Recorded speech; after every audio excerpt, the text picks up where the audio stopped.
दोस्तों, मैं मौजूद हूँ आज अपने लैब के अंदर। आज हम टेस्ट कर रहे हैं सेमी ऑटोमेटिक मशीन के कनेक्शन के बारे में।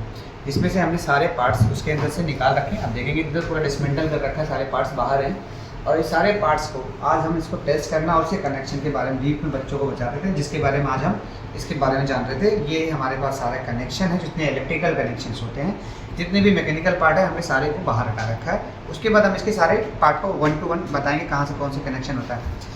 सबसे पहले हम शुरू करते हैं अपने पावर केबल से। तो ये हमारा पावर केबल है जो हमारे इस बोर्ड से वापस यहाँ तक आ रहा है। यहाँ से इसके बाद 3 तार, एक हमारा बॉडी पे लग जाता है कंप्रेसर के, यानी हमारे रेफ्रिजरेटर के, या फिर हमारे एसी के, या फिर हमारे वॉशिंग मशीन के। तो ये इसको हम बोलते हैं अर्थिंग। दूसरा तार आता है हमारा न्यूट्रल का। तो न्यूट्रल के हमारे और भी तार इसके साथ लगे हुए हैं और ये हमारे पास लाइन का तार है।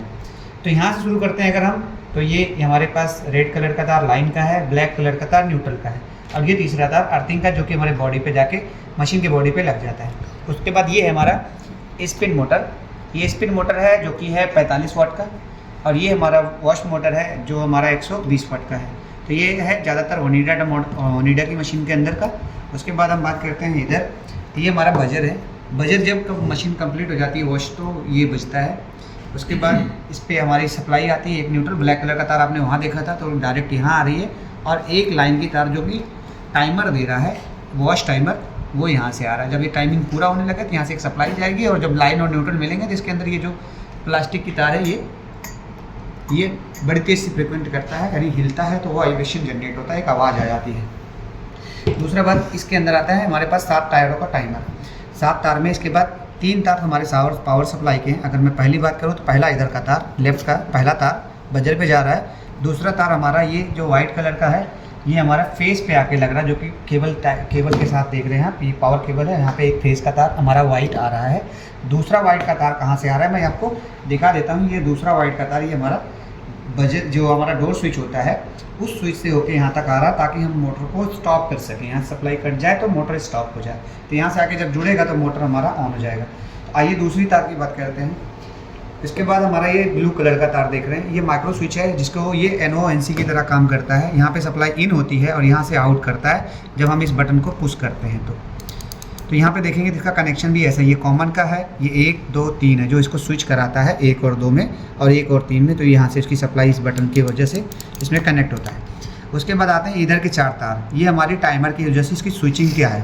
पहला तार हमारा ये स्टार्टिंग और रनिंग का, ये 2 तार स्टार्टिंग और रनिंग का, जो कि वॉश मोटर के स्टार्टिंग और रनिंग को स्विच कराता है। एक मैकेनिज्म जब इसका टाइमर चलता है तो ये मैकेनिज्म उसको स्विच कराता है।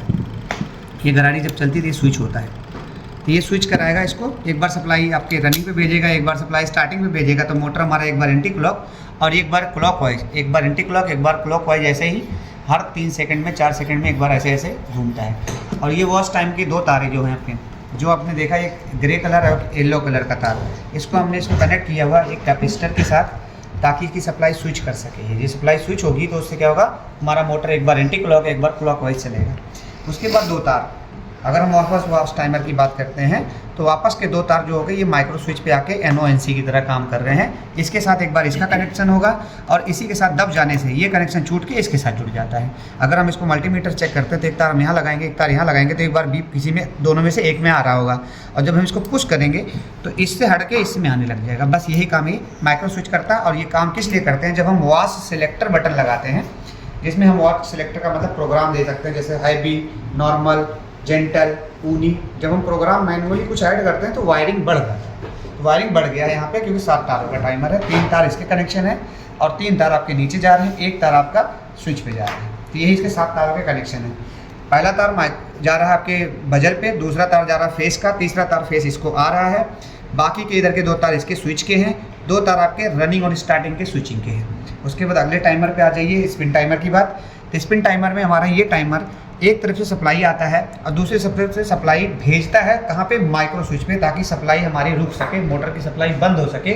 उसकी वजह से माइक्रो स्विच पे आता है, तो सॉरी डोर स्विच पे आता है। तो डोर स्विच क्या काम करता है, जैसे हम दरवाजे को उठाते हैं, जैसे दरवाज़ा उठाते हैं तो ये क्या करता है, मोटर की सप्लाई को हटा देता है, छोड़ देता है। और जब हम दरवाजे को बंद करते हैं तो दरवाज़ा, एक तरह डोर दिखाएंगे,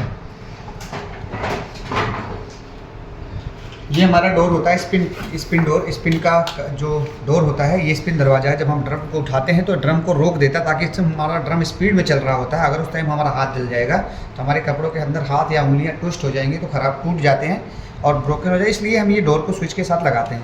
और ये डोर स्विच जब इस तरीके से लगता है तो ये जब पुश रहता है, जब तक ये गिरा है तब तक ये पुश है, लेकिन जब हम इसको उठाते हैं तो ये दरवाजे में गैप बना देता है। इस तरीके से ऐसा टच है, और जब हम दरवाजे उठाते हैं तो गैप को छोड़ देता है। छोड़ने के बाद मतलब सप्लाई ऑफ हो जाती है, ताकि मोटर हमारा रुक जाए, सप्लाई कट जाए मोटर की, तो उससे सप्लाई हमारी कट जाता है। जब सप्लाई कट जाएगी तो मोटर को सप्लाई जाएगी नहीं। बाकी का काम मैकेनिकल का है। जैसे अभी बात करते हैं गियर का, एक इसके ऊपर पुल्ली लगती है और एक इसके ऊपर मैकेनिज्म लगता है जो हमारा ब्रेक का काम करता है। तो ये मैकेनिज्म जो काम करता है इसके ऊपर, ये मैनुअली मैकेनिकल है टोटल, इसके अंदर कोई इलेक्ट्रिकल सप्लाई नहीं आती है।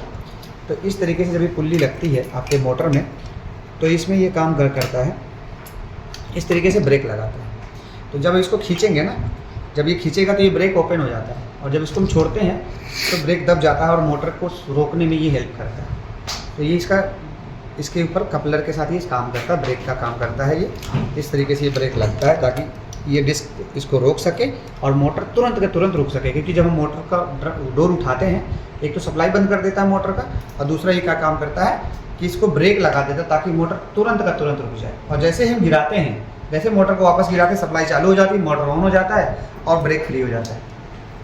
तो ये काम करता है। उसके बाद आते हैं इस डोर का स्विच का। डोर का स्विच का काम बता ही दिया मैंने कि डोर का स्विच क्या करता है, उसको टच कराता है, सप्लाई चली जाती है और हट जाता है तो डोर की सप्लाई कट जाती है, यानी मोटर की सप्लाई कट जाती है। कौन से मोटर की सप्लाई कटेगी?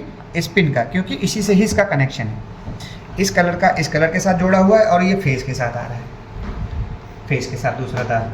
तो ये हो गए इसके कनेक्शन। बाद आता है कैपेसिटर का। कैपेसिटर हमारा 4 तार का होता है। 4 तार, एक इनके अंदर 2 कैपेसिटर हैं, 2 मोटर हैं।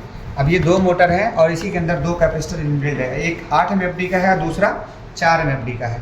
इससे क्या फ़र्क पड़ेगा? क्योंकि हैवी वाला जो लोड है 120 वाट का जो मोटर है, उसके लिए 8 MFD का ये रनिंग कैपेसिटर है और दूसरे के लिए 4 MFD का कैपेसिटर है।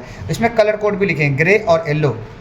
ग्रे और येलो आपके वॉश मोटर का है और रेड और ब्लू आपके स्पिन मोटर का है। क्योंकि कम वाला क्या है, 4 है, तो लास्ट में 4 वाला रेड, येलो और रेड ब्लू उधर का है, ग्रे और येलो आपके वॉश मोटर का है।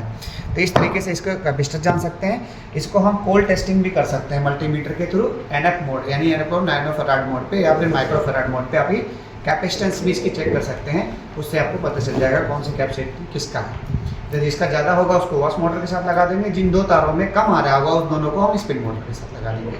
और स्पिन मोटर के तार के कौन से तार लगाएंगे? रनिंग और स्टार्टिंग के साथ। रनिंग और स्टार्टिंग के साथ। अब मोटर में 3 तार, अब यहाँ पे देखेंगे तो मोटर में 3 तार आती हैं। एक आता है ब्लैक, एक आता है रेड, एक होता है आपका ब्लू। अब ये 3 तारों में हमने 2 तार तो कैपेसिटर के होंगे, क्योंकि ये 2 तार, ये जो कलर कोड के साथ देखें तो ये 2 तार हमने इसको रनिंग स्टार्टिंग में लगा रखा है। ब्लैक वाला हमारा न्यूट्रल के साथ जुड़ा हुआ है, सारा ब्लैक कलर का तार, लाइन के तार, ये लाइन का तार है पावर का, और यहाँ पे सारा न्यूट्रल यहाँ पे जुड़ा हुआ है। तो इसने इसको कॉमन दे दिया, और इसी मोटर के साथ ये दूसरे को भी कॉमन दे दिया हमने, इस वॉश मोटर को भी हमने यहीं से कॉमन दे दिया। और ये 2 तार आपके इसी कैपेसिटर से आगे, इस कैपेसिटर से आगे 2 तार। तो इसको रनिंग स्टार्टिंग इस कैपेसिटर से दे दिया, रनिंग स्टार्टिंग इस कैपेसिटर से दे दिया, दोनों को कॉमन लूप कर दिया। और इनको चलाएगा कौन? ये टाइमर। जब हम टाइमर के साथ सप्लाई देंगे तब जाके इनको चालू करेगा। तो ये था इसका पूरा वायरिंग डायग्राम। अगर आप इससे समझ सकते हैं तो आपको बहुत आसान हो जाएगा किसी भी मशीन के वायरिंग कनेक्शन को करने में।